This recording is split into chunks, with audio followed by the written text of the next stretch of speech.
floated out or what happened, but she came out of another little room, and she come over, and this was more human-looking and smaller than the old big ugly one. So I figured she was in control of everything. And later I heard her mumble and give him commands, and he would do that. But she grabbed me by the cheek, and she just mashed my skin real hard. Oh, wow. And that's when I noticed her fingers was a little longer, her middle fingers and all. And when she did that, she reached her fingers down into my throat.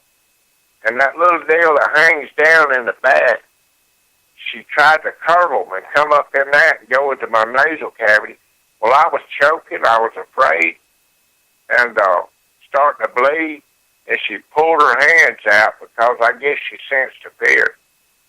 And telepathically, her mouth never moved. And she had a mouth, nose, and ears just like we did. But her mouth never moved. And she said, "We're not going to hurt you." And she backed up out of the way, and that's when the old big ugly creature came back. And I felt another injection in my arm, so it kind of calmed me down again. And that's when he got me. He carried me outside, put me down in almost the same spot they picked me up in. I was facing the river with my arms stretched out. And that's the first time I heard Charlie. Charlie says, Calvin, you okay, son?" And when he said that, I kind of come out of it, and I turned around and looked, and the bright light that had been there just disappeared. And this thing picked up off the ground and made a little zipping noise, just shot straight up into the air and disappeared. So we sat on the pier. There wasn't any reason to get in a big hurry then, because what had happened had done happen. We sat out there on the pier for just a minute and talked about what we was going to do. Well, I had told Charlie I didn't see nothing. I didn't get taken aboard nothing. I'm just going to get up in the morning and go to work. We don't need to talk about this. Well, we agreed not to say nothing about it. So we got up, went back to the car. Well, I noticed on my car, the passenger side, the windows were shattered in place. And when he opened the door, they just fell out. So we got in there, and the car was hard to crank, but we did get it going. Now, what people don't realize at this time, there was no cell phones or social media or anything around then. And so we didn't have no way to take a picture with our cell phone or to call nobody if we'd wanted to. So we drove off, and we had made it to a little store. Actually, I was headed going back to the apartment where we were staying. Charlie said, pull over here. There was a cell phone. He said, I got to tell somebody. I'm going to call Keesler Air Force Base. Charlie, don't do that. People think we're idiots. I don't even hardly believe all this happened right now, much less you go to telling people, they're going to think we're crazy. But he got me to pull up at the store, and he was older than I was, so I thought, well, maybe he knew more than I did. And that's when he called Keesler Air Force Base. Well, he called Keesler, and Keesler said that they didn't handle any UFOs, anything right now, that they'd stopped all that to call the local authorities, which would be the Jackson County Sheriff Department. Well, he swerved around, and we had dropped a dime around in the car somewhere, and he got a dime. He went back and called them. Well, of course, you call in a report like that, they're not going to take you real serious, but they are, because they're going to tell you stay right there till they check you out in case you're drinking. So they told us just sit there until they got somebody there. And it wasn't just a few minutes, there's a patrol car showed up. Two of them got out, come over on my side of the car, and kind of looked in the car, and asked me who I was, wanted to see some ID. Then they got me to step out of the car, and they did what they call a field sobriety test. They want me to stand on one leg, lean my head back, touch my nose, jump up and down, count backwards, count forwards, do the ABCs. do all this silly stuff. Well, a lot of that stuff they was asking, I couldn't do it if I was helping. Now, much less back then. I mean, back then it was easier. But they said, okay, you okay? So they said, follow us to the sheriff department. Well, when they followed us there, they checked us a little more to make sure we wasn't no drugs or drinking on them figure we was. They took us a separate interrogation room, and they interrogated us separate. And then, little did we know, they had planted a tape recorder in a different room, and they put us in this, put us both into a room together, and they left us there. But they had a tape recorder running, and we didn't know about that. So we was talking between ourselves, and I forget, quote unquote, what all we said, but I know we was serious about what had happened to us. It was sinking in by then. And they walked in, and they got their tape recorder out. We still didn't know what it was. Walked in there and played it. And that's when the big sheriff, Fred Diamond, come in. And he said, look, you boys go on home. Y'all been through enough tonight. And first of all, they said, before they took us in there, look, if this is a hoax, you're going to jail for a long time. Well, I told them I'd rather be in jail than where I was any day. So, they listened to the tape. They decided we was about halfway telling the truth then. Told us to go home and he'd see us tomorrow. Well, we drove home, just small talk on the way home, really nothing serious. And got up the next morning. Now, when we got home, I was concerned about being exposed to radiation, having a virus, because I had watched a show where the astronauts, when they went up, they quarantined them 7 days. And I knew something bad happened we might need to be. My father worked for the Atomic Energy Commission back then, and I knew what radiation would do, so I was really concerned about having radiation and exposing everybody around us. So when I got in, I went straight to the bathroom.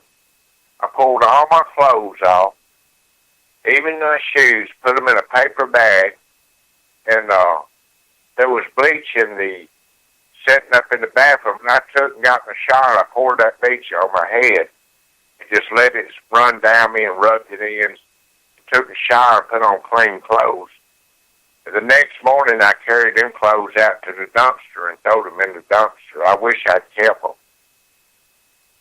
But we got in the car and went on to work. When we got to work, there was more cars there than what was normal.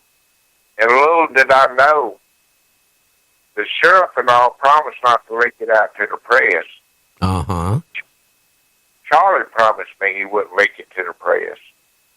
For some reason, somehow the press got a hold of this, and they couldn't even conduct business in their shipyard, in their office. They called us up to the office. They said, there's something going on. We're going to have to get y'all out of here because we cannot conduct no business here, and we got to do a press release.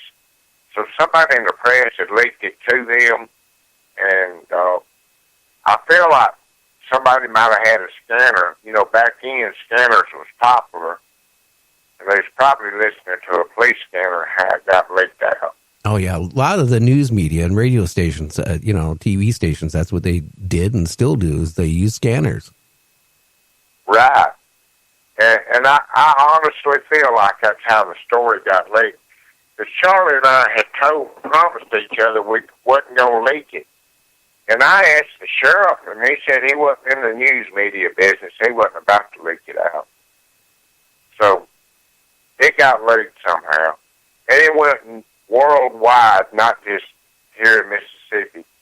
It was all over the world, this article. It was a real popular abduction case.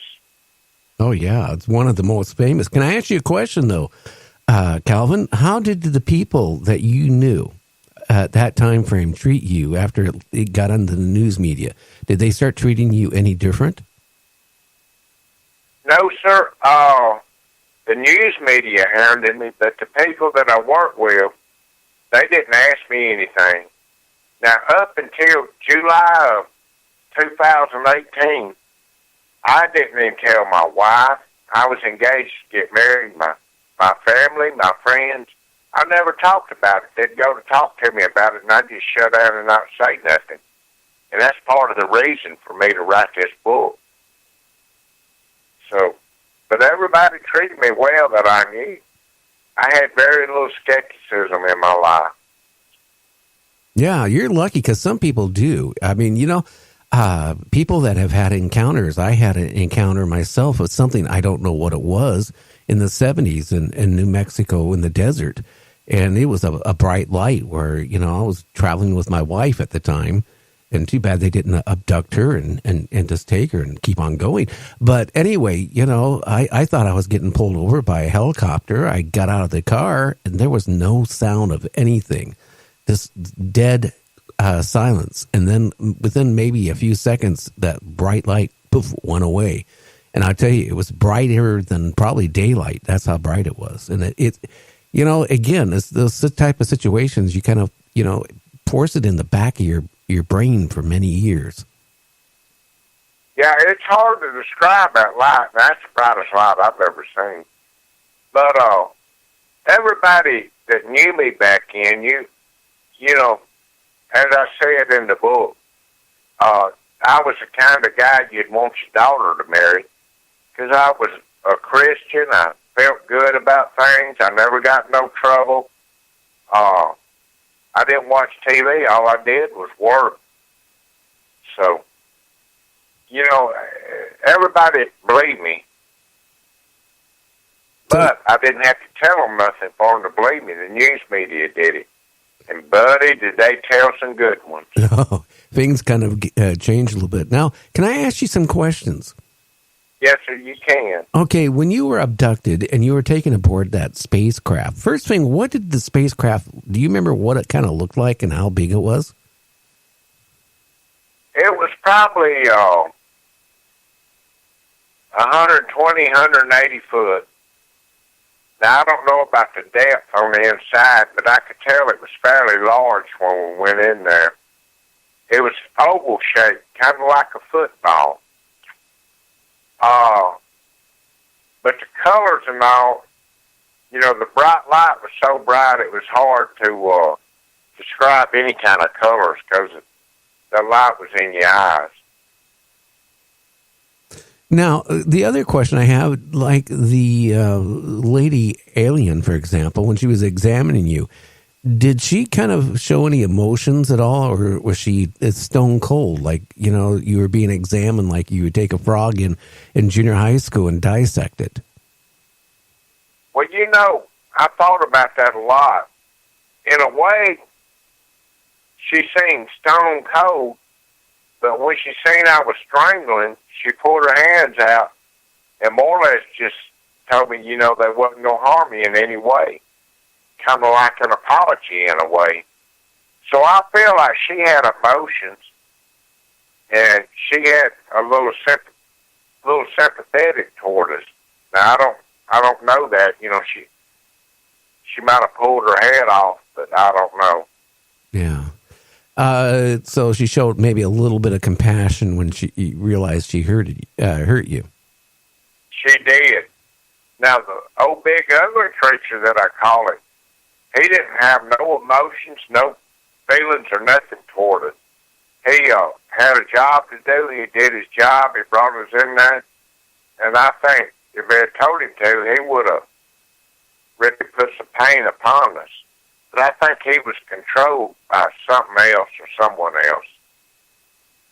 Now, you said she kind of had ears and a mouth and stuff, but didn't speak. I mean, did she look humanoid or somewhat in between humanoid, like a gray, or more human? Well, I never paid no attention to what they looked like up until I started doing the book, and I looked at pictures, and, I seen these things with the big brown eyes and kind of E.T. looking deals and grasshoppers and all that. But she looked more normal than